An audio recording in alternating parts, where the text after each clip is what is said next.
Hey, welcome back to Shane's Main Shop. Today I'm going to talk about the top 3 reasons you need covers on all your switches. You need to have a switch plate cover. So the number 3 reason is it just looks terrible.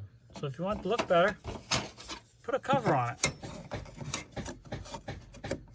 I don't have the screws in it yet, but you can see that already looks much better than no cover at all. The number 2 reason is it keeps dust out of there. Dust and dirt helps keep it clean. And sometimes you can get covers that have an insulating plate that go behind them as well. It'll actually help for drafts. Now, especially on outside walls. So you shouldn't have air coming through here anyways if your walls are properly insulated. But you can get gaskets for them, and that also helps keep the dust out. And the number 1 reason why you must have a cover on your switches is because when you're in this particular case here, you come through this doorway here and you're reaching around the corner to turn this light switch on. It's dark in here. You can't see, so you're feeling around, and what if you accidentally stick your finger in the side there and touch those bare wires? You are going to get an electrical shock. So there's several reasons why you should have a switch cover plate on your switch, but number 1 is to keep your fingers and other people's fingers from accidentally touching those bare wires. So let's go ahead and get this cover on and make it a much safer situation. Because like I said, right now, this is a small room, and we reach around here, there's usually something on the shelf.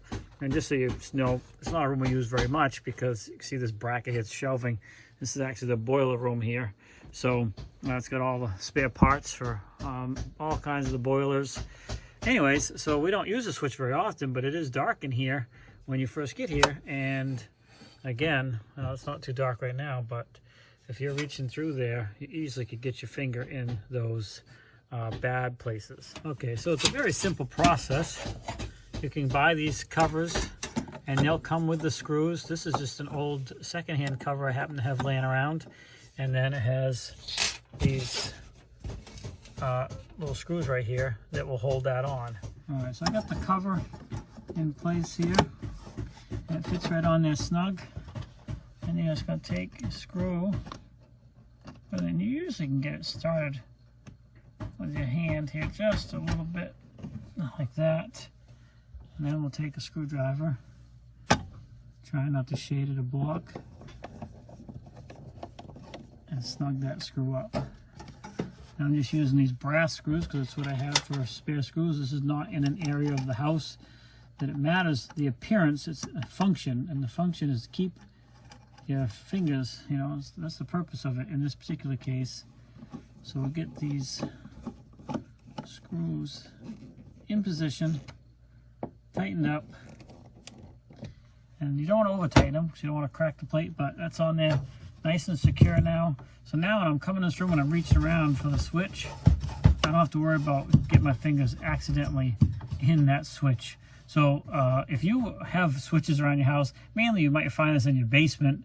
If it's an unfinished basement, sometimes this happens. It really shouldn't, but it does. Take a look. If you have any, spend the extra $1.59 or something for these covers and get them all covered up. It'll save you a lot in the long run as far as a potential electrical shock, safety for others, yourself. So there you go. Get your cover plates on your switches and your outlets. Hey, thanks for swinging by Shane's Main Shop. Please like, subscribe, comment, come back often for more videos. Have a great day. We'll see you in the next video.